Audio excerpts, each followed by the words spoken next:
Before we begin, I need you to understand something. This isn't a story about an explosive liquid that found its way into medicine. It's a story about how desperation pushes humanity to gamble with substances that can level buildings, rupture mountains, and erase lives in an instant. It's a story about pain so deep and suffering so widespread that healers were willing to reach for something volatile, dangerous, and barely understood, because every other cure had failed.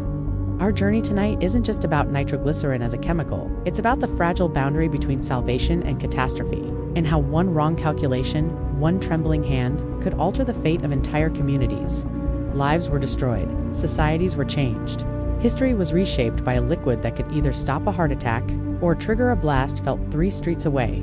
Few medicines have ever carried stakes this high. Fewer still were adopted by doctors while explosions echoed across continents. Before you settle in, take a moment to like this video and subscribe if you enjoy these long-form deep dives into forgotten history. Let me know in the comments where you're watching from and what time it is there. Phone away, distractions silenced. Let's begin. Our story begins in a place long before chemistry textbooks, before industrial laboratories, and before the world had a name for the forces locked inside the atoms of simple carbon, hydrogen, and nitrogen. In the beginning, there was only the human body, vulnerable and mysterious, plagued by chest pains, spasms, and the crushing weight of angina that suffocated countless lives across millennia. For most of human history, these episodes were described not as cardiac events but as divine punishment, curses, or the tightening grip of unseen spirits. Without understanding blood flow or arterial blockages, early healers relied on ritual and intuition, searching for anything that could quiet the suffocating pain. The first chapter of this story takes us to the ancient world, where the seeds of nitroglycerin medicine were planted, not through chemistry, but through the discovery of nitrate-rich substances in the soil itself. In the river valleys of Mesopotamia and the high plains of Egypt, early civilizations noticed something remarkable.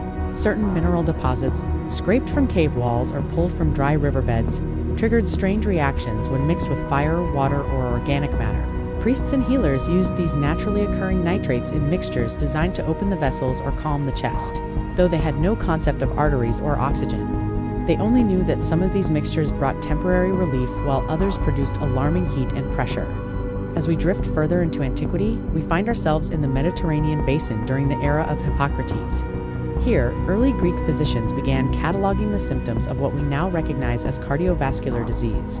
Hippocrates wrote of the pain that strangles the chest, offering herbal remedies like hellebore and garlic.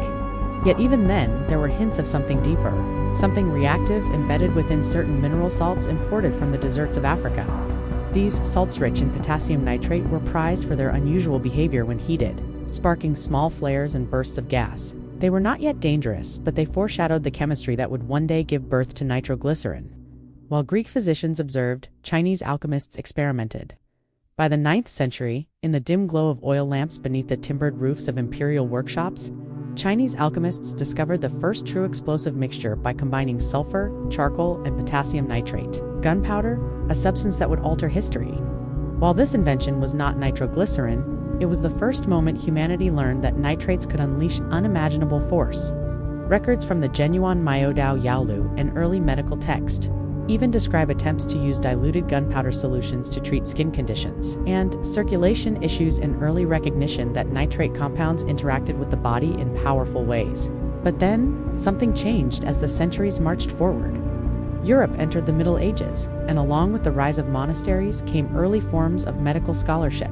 Monks, copying ancient manuscripts by candlelight, noticed repeated references to chest constriction and remedies that open the heart. Through trade routes stretching from the Levant to Venice, they acquired new nitrate-rich minerals, saltpeter, that further expanded their experiments. Apothecaries learned that these minerals could accelerate combustion, and while they feared the fiery consequences, they also used them in small doses as purgatives and blood cleansers. Even then, the duality was clear: healing and destruction intertwined.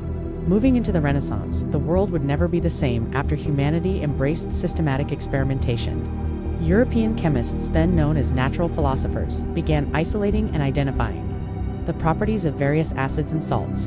In dim, cluttered laboratories filled with glass vessels and copper furnaces, they heated nitric acid, observed its vapors, and tested its reactions with oils and plant extracts. Though nitroglycerin itself had not yet appeared, the intellectual groundwork was being laid. Physicians from Italy to the German states speculated that strong reactions in the laboratory could mirror strong reactions inside the human body.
Sobrero watched in horror as the mixture produced a pale yellow oil that exploded with incredible force at the slightest disturbance.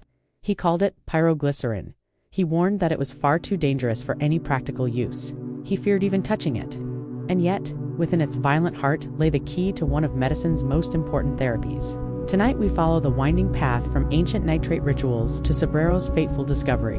From mysterious minerals scraped from cave walls to the birth of an explosive that would one day sit quietly beneath the tongue of a patient fighting for breath. What came next would change everything. But then, something changed. The discovery of nitroglycerin, as terrifying as it was to the chemists who first witnessed its violent temperament, began to lure the scientific world toward a new frontier. The second chapter reveals how this unstable liquid moved from laboratory curiosity to industrial titan and eventually to an unexpected place in medical history. The world would never be the same after its potential was recognized and its dangers misunderstood. When Ascanio Sobrero created nitroglycerin in 1847, he cursed his own discovery. He wrote that the substance was far too dangerous to be of any value, and he urged others not to experiment with it. However, curiosity has a way of overriding caution, especially in an era hungry for technological power. The mid-19th century was filled with invention, ambition, and nations locked in competition, each seeking new ways to reshape landscapes and accelerate industrial progress. Nitroglycerin, with all its peril, seemed like the miraculous answer. Yet while the industrial world eyed its explosive force, a few bold physicians wondered if such a substance could shatter rock. What could it do to the human body? Could its invisible chemical effects somehow influence blood vessels and pressure? This question, innocent speculative, would ignite a medical revolution. But getting there would require decades of trial, error, and tragedy. Our second chapter begins in the 1850s, where the Industrial Revolution roared with iron rails, steam engines, and insatiable demand for safer, stronger blasting agents. Enter Alfred Nobel, a young Swedish engineer whose family was already immersed in the world of explosives. Nobel learned of Sobrero's creation and immediately recognized its potential. Its power far exceeded gunpowder, but its volatility made it lethal to handle. Nobel spent years studying nitroglycerin mixing, stabilizing, testing, searching for a way to control it. The world remembers him for dynamite, patented in 1867, but before reaching that breakthrough, Nobel endured explosions that killed dozens, including his own younger brother Emil. However, these industrial tragedies inadvertently supplied the first broad human exposure to nitroglycerin fumes. Workers at Nobel's factories reported throbbing headaches, flushed skin, and strange episodes of lightheadedness after being near the liquid. Many felt waves of pressure and sudden relief as their blood vessels reacted. Nobel himself experienced powerful headaches when entering his laboratories. These episodes were dangerous and uncomfortable, yet they revealed something extraordinary. Nitroglycerin was interacting with the cardiovascular system in ways physicians had never seen. While Nobel refined his blasting oil, medical science was undergoing its own transformation. By the 1860s, physicians understood more about angina pectoris, crushing chest pain caused by restricted blood flow to the heart. Yet treatments remained crude, relying on bloodletting, rest, and opiates. Into this bleak therapeutic landscape stepped an English physician named William Morrell. In the 1870s, Morrell heard reports of laborers fainting near nitroglycerin vapors and wondered if the substance might hold therapeutic potential. If it could dilate blood vessels enough to cause severe headaches, perhaps it could widen coronary arteries enough to relieve angina. Morrell began experimenting carefully, extremely carefully, first with diluted solutions, then with sublingual drops. In February 1879, he published his landmark findings in The Lancet. The results were astonishing. Nitroglycerin relieved angina more effectively than any treatment known at the time. Pain that had tortured patients for years eased within minutes. For the first time, medicine had a tool that acted directly on vascular tension. But this breakthrough came wrapped in controversy. Many physicians balked at prescribing something known for massacring workers in factories.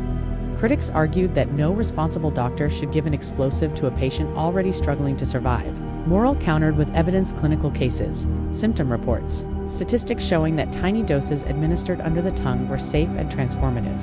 Yet even he didn't fully understand why nitroglycerin worked. Medical science wouldn't uncover the complete biochemical mechanism for another century. Moving into the late 19th century, nitroglycerin underwent rapid evolution. Chemists developed more stable formulations. Doctors refined dosages, timing, and methods of delivery. The Industrial Revolution had turned nitroglycerin into a tool of destruction. The medical community began turning it into a tool of salvation. Meanwhile, Alfred Nobel, still haunted by the deaths caused by his explosive, was quietly prescribed nitroglycerin for his own heart condition. Ironically, he distrusted it, reportedly saying to his physician, "Isn't it ironic that I should be expected to die by my own invention?" This era also introduces new scientific voices. Pharmacologists like Thomas Fraser studied the effects of nitroglycerin on blood flow, comparing it with other researchers across Europe documented its effects on blood pressure, oxygen delivery, and vascular smooth muscle relaxation, though they still lacked the molecular explanation. Every study built momentum toward understanding its therapeutic power. However, nitroglycerin had a shadow. While patients found relief, workers in production facilities suffered severe headaches, so debilitating they became known as Monday morning headaches, because symptoms worsened after weekends away from exposure. Some workers collapsed. Others experienced dangerous fluctuations in blood pressure. The contrast was striking. The same substance that saved lives when measured in milligrams could wreck health when inhaled in industrial amounts. And yet society pushed forward. Nitroglycerin medicine expanded across Britain, Germany, France, and the United States. Doctors carried vials in their coat pockets. Pharmacists blended tinctures behind polished oak counters. Patients learned that placing a tiny pellet beneath the tongue could mean the difference between collapse and survival.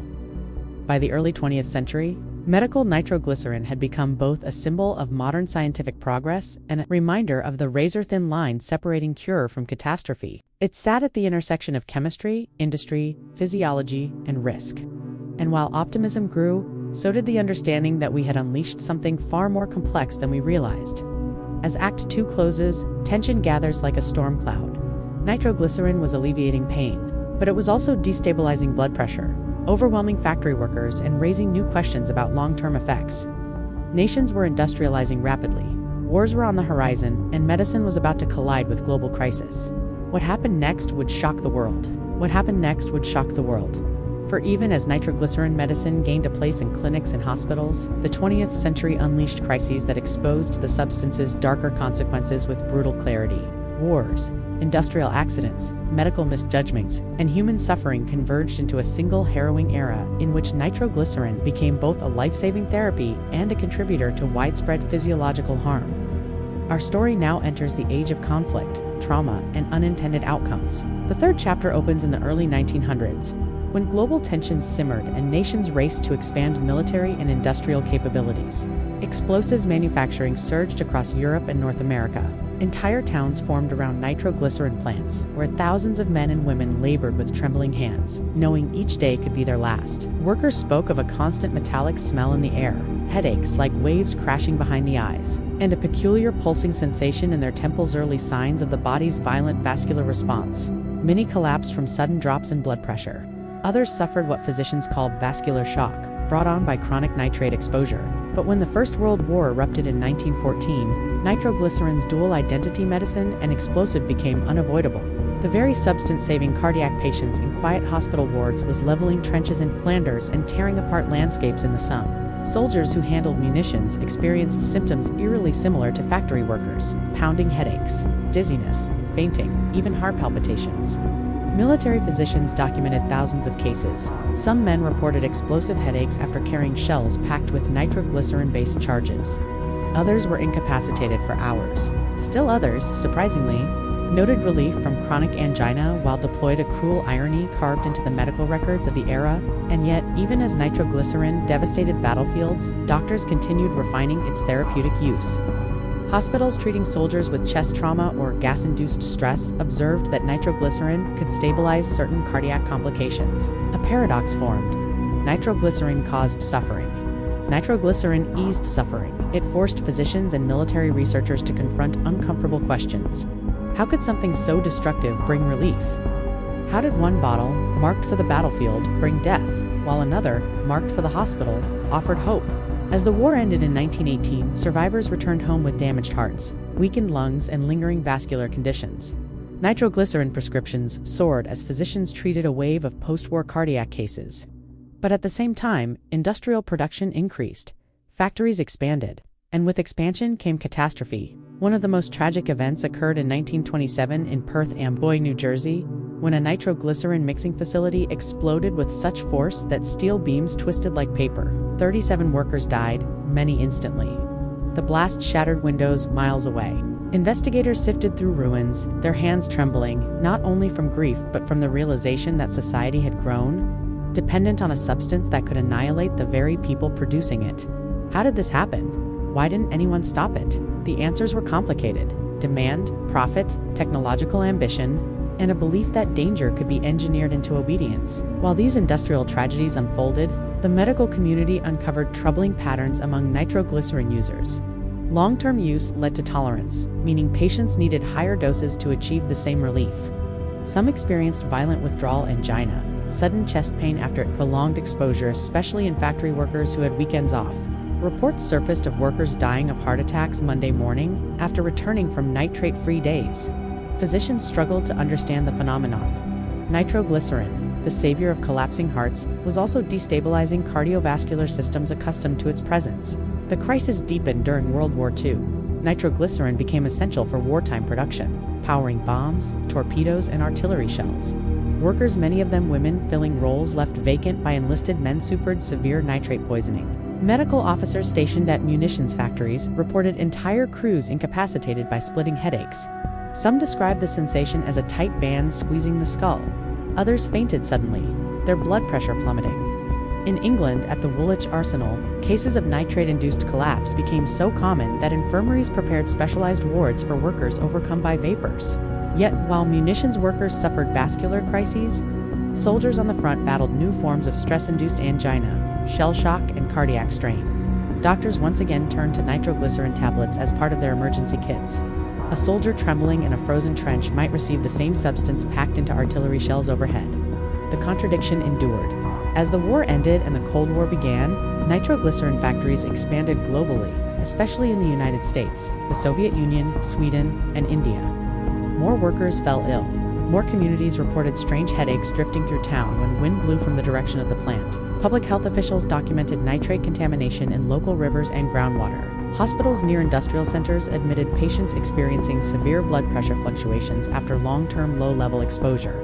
Medical literature from the 1950s and 1960s grew increasingly concerned. Statistical studies linked occupational nitrate exposure to higher rates of cardiovascular abnormalities, sudden cardiac episodes, and chronic headaches. Researchers asked difficult questions. Had society underestimated the cost of widespread nitroglycerin use? Could a medicine capable of immediate relief also be undermining long-term vascular health? And were industrial employees unknowingly serving as test subjects in a dangerous, uncontrolled experiment? While the scientific community debated, more human stories emerged. In Italy, an apprentice named Paolo collapsed on his third day working in a nitroglycerin plant, his body unable to adapt to the sudden dilation of his blood vessels. In Canada, a machinist named Samuel experienced such severe nitrate headaches that he lost his vision temporarily. In India, entire work crews suffered fainting episodes during heat waves because warm air intensified nitroglycerin vaporization. These stories, echoed across continents, underscored a grim truth. The world was relying on a substance it didn't fully understand. By the mid-20th century, the crisis reached its peak. Doctors noticed alarming patterns among their angina patients as well. Nitroglycerin remained effective for sudden chest pain, but frequent use led to tolerance-forcing dose escalation that risked catastrophic blood pressure drops. Some patients collapsed after taking tablets too close together. Others slipped into dangerous hypotension when combining nitroglycerin with emerging cardiovascular drugs. Hospitals recorded cases of accidental overdose, fainting, and fatal arrhythmias linked to nitrate misuse. And yet, alternatives were limited. Nitroglycerin remained one of the fastest-acting vasodilators on Earth. Its ability to relieve chest pain within seconds made it indispensable. Society was caught again at that familiar intersection, life-saving and life-threatening. As Act 3 draws to a close, the world stands on a precipice. Nitroglycerin had transformed medicine. It had transformed warfare. It had transformed industry. But it had also revealed fractures, hidden dangers, long-term consequences, and public health crises still unfolding. Policies would change, science would advance, and the modern era would bring answers that no one in the 19th century could have imagined. But the question lingered in the air, like the sharp scent of nitrates drifting from a factory window. How could something so powerful, so dangerous, become so essential? As we approach the modern age, the world stands trembling between past dangers and future revelations. The fourth chapter of this story carries us into the late 20th century, where nitroglycerin medicine evolved alongside sweeping cultural shifts, scientific breakthroughs, and global changes in public health. This was the era when humanity finally began to understand why nitroglycerin worked. Diet also realized how much damage had been done during the decades of uncertainty. The modern age would not erase the risks, but it would illuminate them. The story resumes in the 1960s, a decade charged with social transformation, political upheaval, and rapid scientific progress. In laboratories across the United States, Britain, and Scandinavia, researchers dedicated themselves to unraveling the mysteries of cardiovascular disease.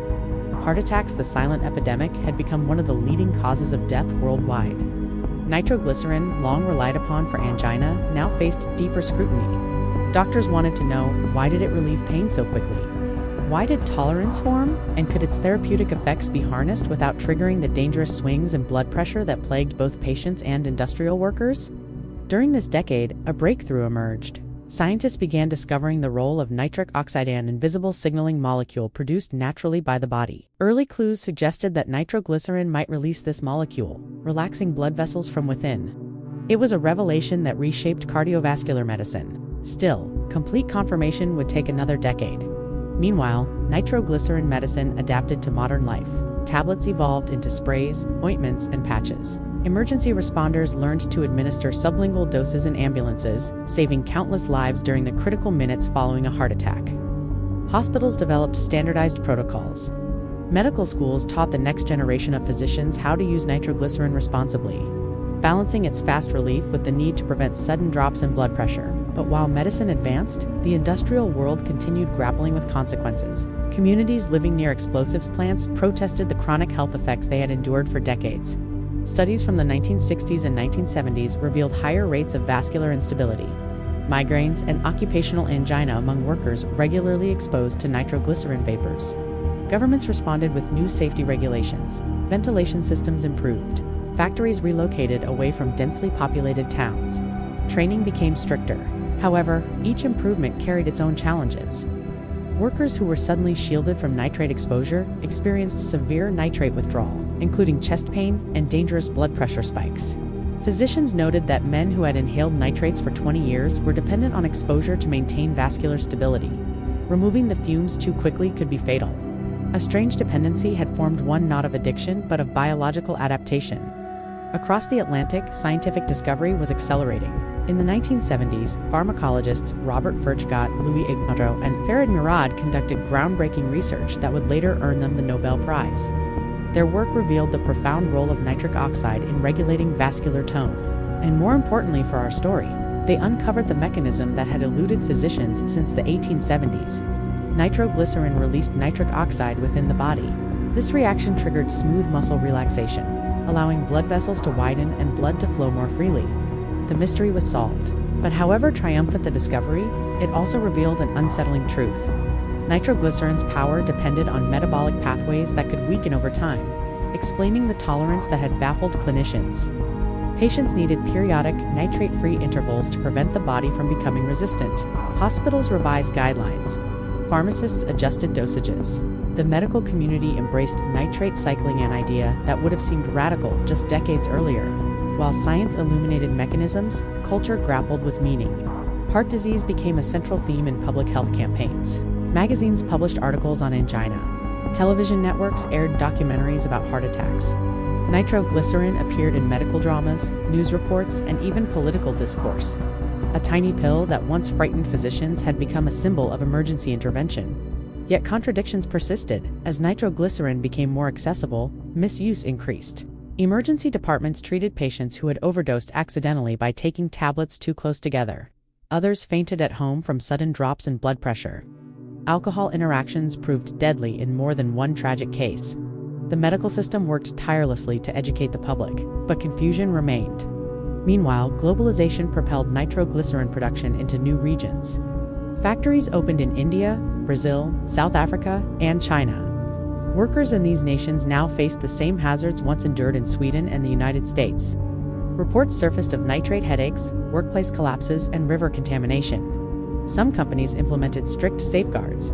Others cut corners, prioritizing cost over safety. The cycle of risk repeated itself with haunting familiarity. However, the late 20th century also brought success stories. Countries like Japan developed advanced manufacturing protocols that drastically reduced worker exposure.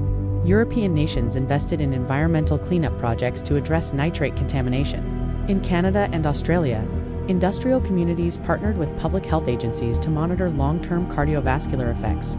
Progress, though imperfect, was undeniable.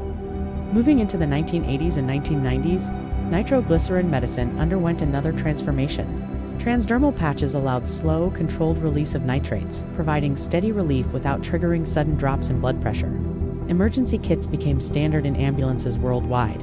Cardiology evolved into a robust field, supported by clinical trials and research institutions. Nitroglycerin was no longer a mysterious cure. It was a cornerstone of cardiovascular treatment, but even then, it remained a fragile tool. Physicians debated its role in managing heart failure.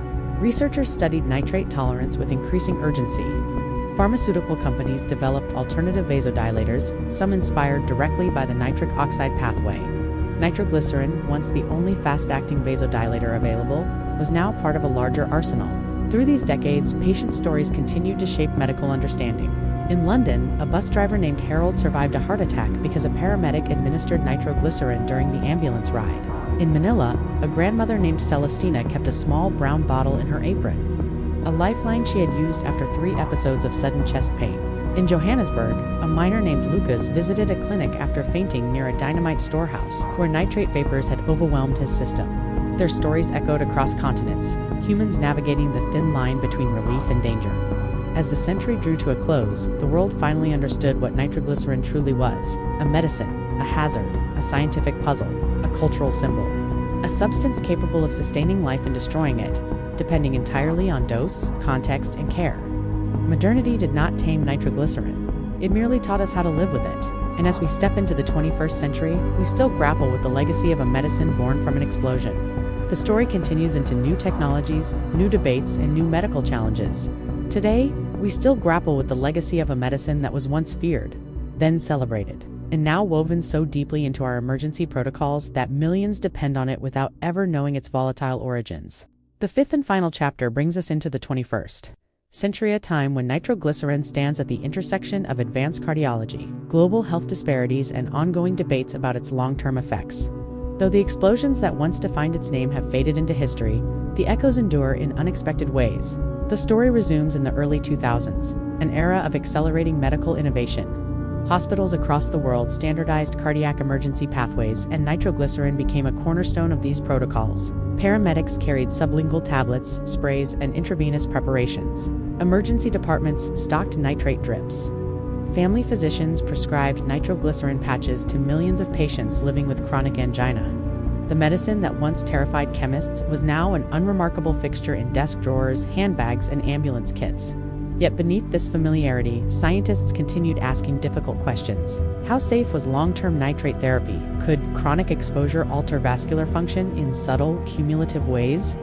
Epidemiologists began analyzing populations of long-term users, comparing them with patients on newer drugs such as beta blockers, ACE inhibitors, calcium channel blockers, and antiplatelet therapies. Results were mixed. Some studies suggested nitrate tolerance could contribute to reduced therapeutic effect over years. Others hinted at potential oxidative stress from prolonged nitrate metabolism. Researchers pressed forward slowly, cautiously recognizing that nitroglycerin had served humanity well but still carried biochemical mysteries unnoticed for decades.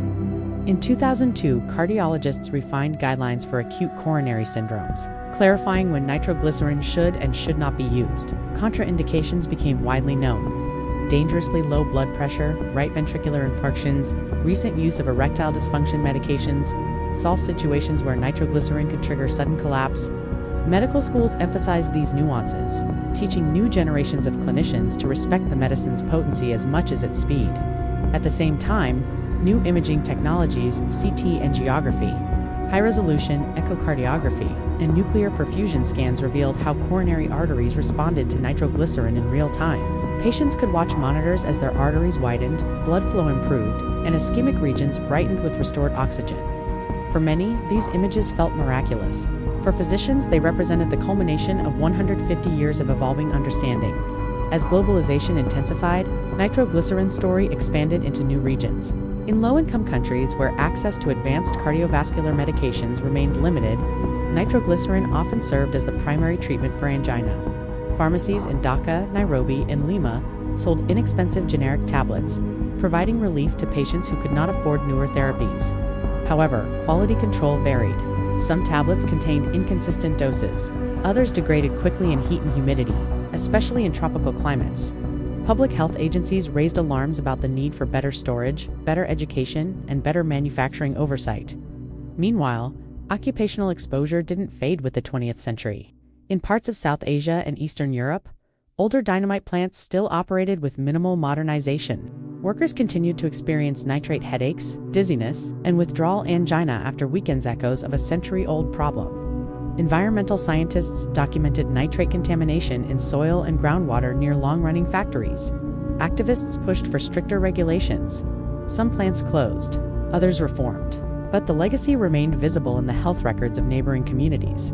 Scientific advancements continued shaping nitroglycerin's modern narrative. In the 2010s, research into nitric oxide signaling accelerated.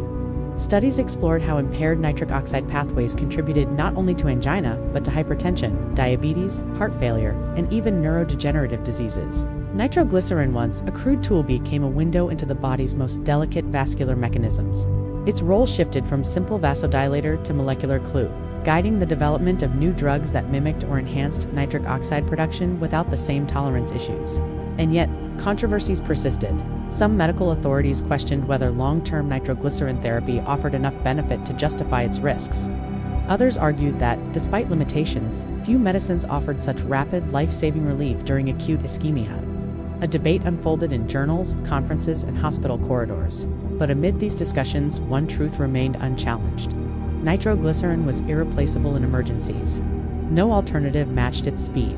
Human stories continued shaping its modern reputation. In São Paulo, a taxi driver named Alberto survived a near-fatal coronary spasm because he reached for the nitroglycerin spray kept in his glove compartment. In Berlin, a woman named Magdalena used her tablet during a subway ride, preventing what could have become a catastrophic heart attack.